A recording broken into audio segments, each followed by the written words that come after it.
seriously as sources of ideas and concepts for the social sciences, and it learns from them, not just about them. Right? That's an important distinction. Learning about, you're familiar with Ibn Khaldun? Learning about Ibn Khaldun is different from looking at history through the lens of Ibn Khaldun. What we have been doing is treating Ibn Khaldun as an object of study. We study what he says, but we don't develop theoretical framework based on his thinking. And you can say the same thing about Rizal, you can say the same thing about Tagore, and a host of other non-Western thinkers. Fourthly, they imagine alternatives at both the levels of knowledge production as well as political economy. That's what I said earlier about not only thinking in terms of alternative knowledge systems, but thinking in terms of alternatives for the way the world is organized. Therefore, other options than capitalism. And finally, they serve democratic ends and are not disconnected from the political, economic, and cultural review. I think the most important thing about the decolonial approach is that it's not only concerned with decolonization at the level of thought, because it regards the problem of Eurocentrism. It says that the problem of Eurocentrism exists not just at the level of thought and discourse, but also at the level of the world itself. The world itself is Eurocentric. And therefore, the goal is to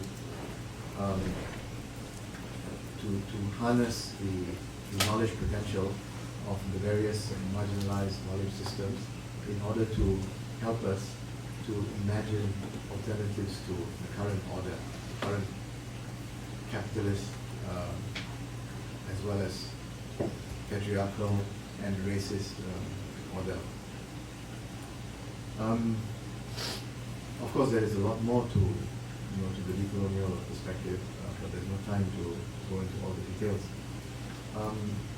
Let me just in another few minutes, making a couple more points. I mentioned that some perspectives that present themselves as anti-Eurocentric are fake. When I say fake, what I mean is they present themselves as anti-Eurocentric, or they present themselves as alternatives to Eurocentric knowledge, but what they actually end up doing is justifying Eurocentrism. They function as ideology for the current order. And my favorite example of that is the field that had come to be known over the last several decades as Islamic economics. Now, Islamic economics claims to present an alternative to both capitalism and socialism.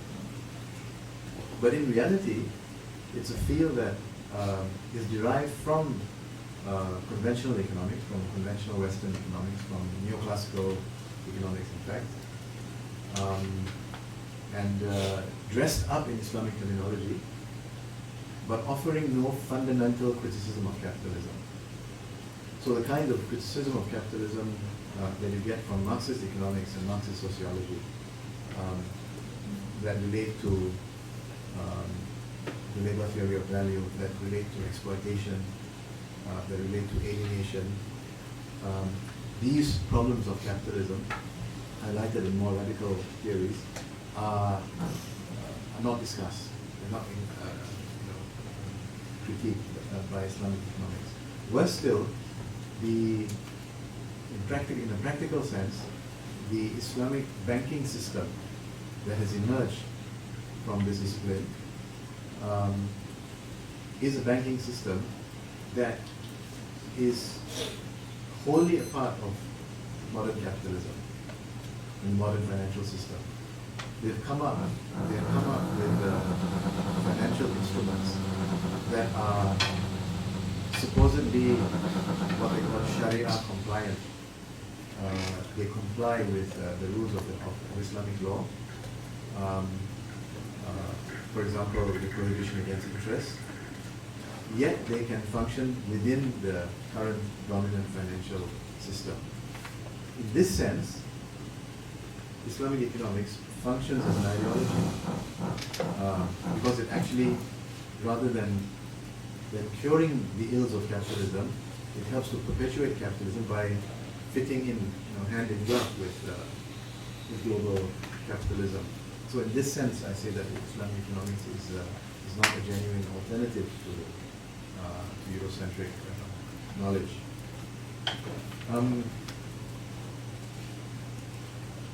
So, fake discourses are a problem for the anti-Eurocentric intellectual movement. Another problem for the anti-Eurocentric intellectual movement are silencing discourses. What I mean by that is the tendency to ignore or to marginalize. And there is a lot of ignoring and marginalization going on. In my own university, my colleague Vineeta Sinha and I have been, for many years, not anymore, but for many years since the 1990s, we taught a module called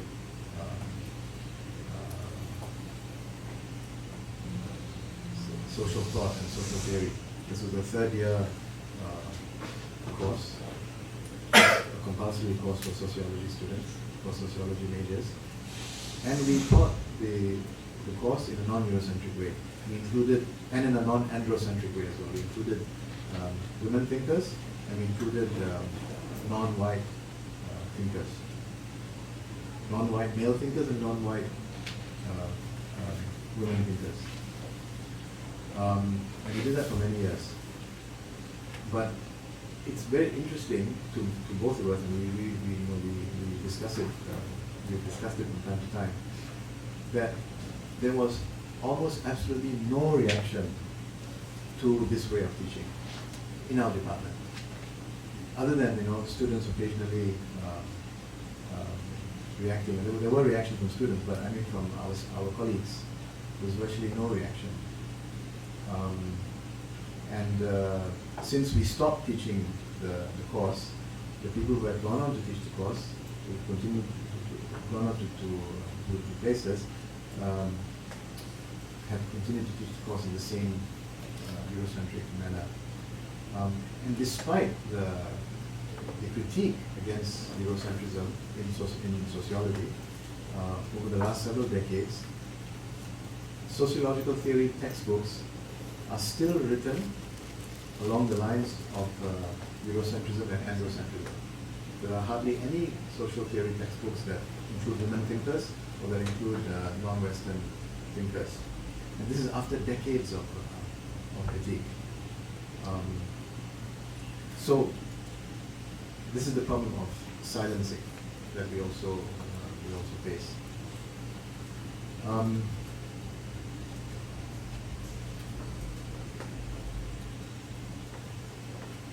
I'll end by saying that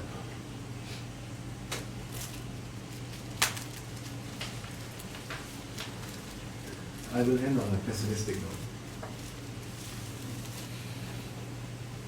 Pessimistic.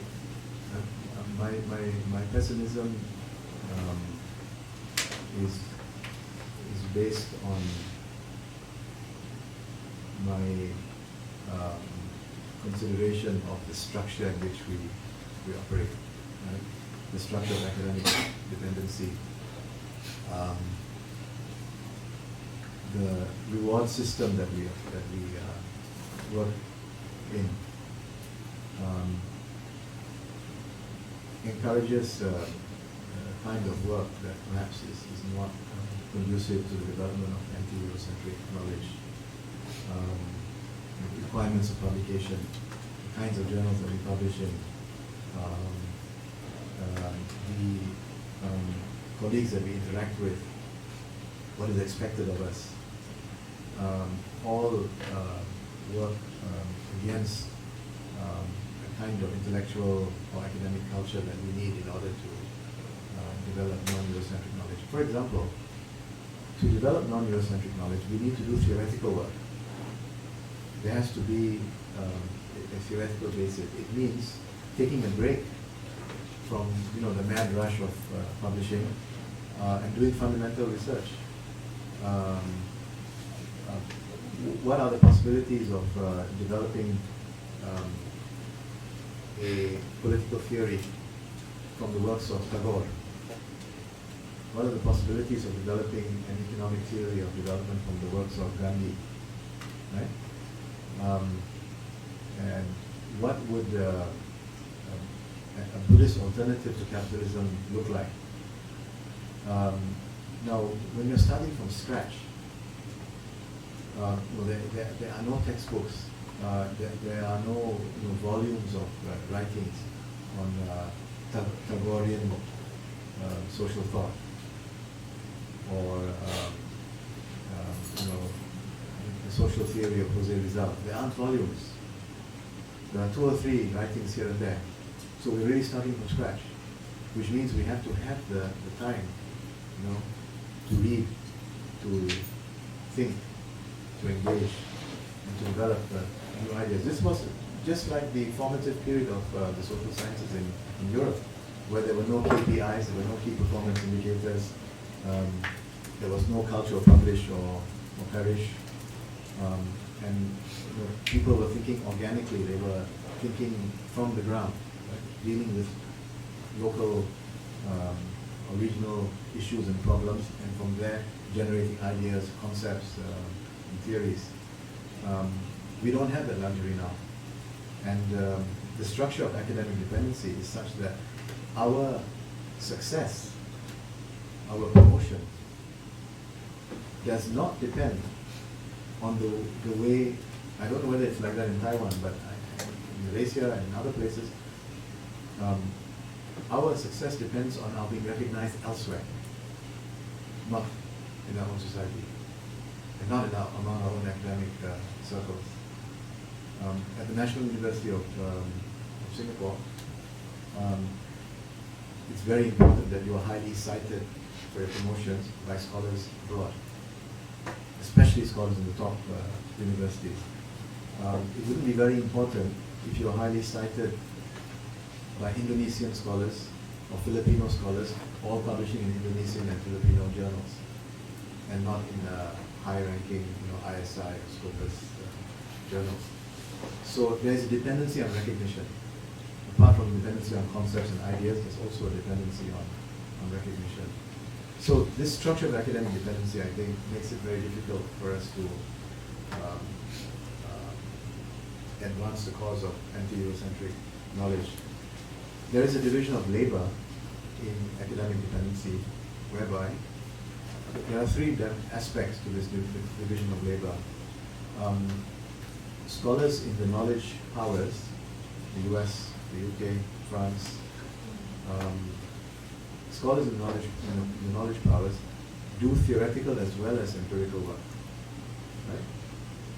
Whereas scholars in the rest of the world generally do empirical work. We don't do theoretical work. Secondly, scholars in the knowledge powers study their own countries as well as study the rest of the world.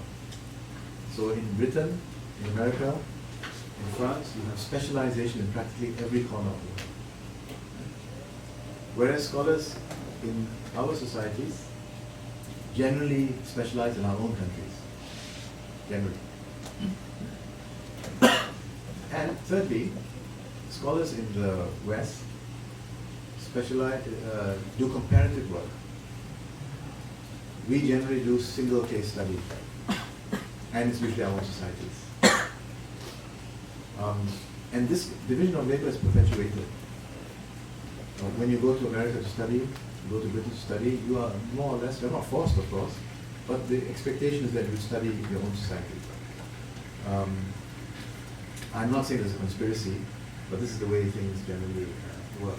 it would be odd, so I think the supervisor might think it not very efficient or worthwhile if if you are a Taiwanese student or a Malaysian student and you went to America and you wanted to study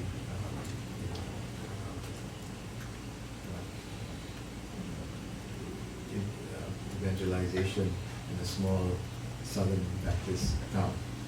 Right? There's so many Americans doing that. And your supervisor will probably be more interested in the topic, in a topic that's related to your own country of origin. So there's that tendency for this division of labor to be perpetuated. But that division of labor means that theoretical development cannot take place in our societies, in our knowledge communities.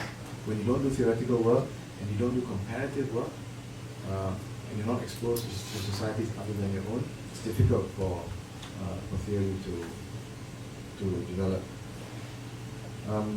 So on that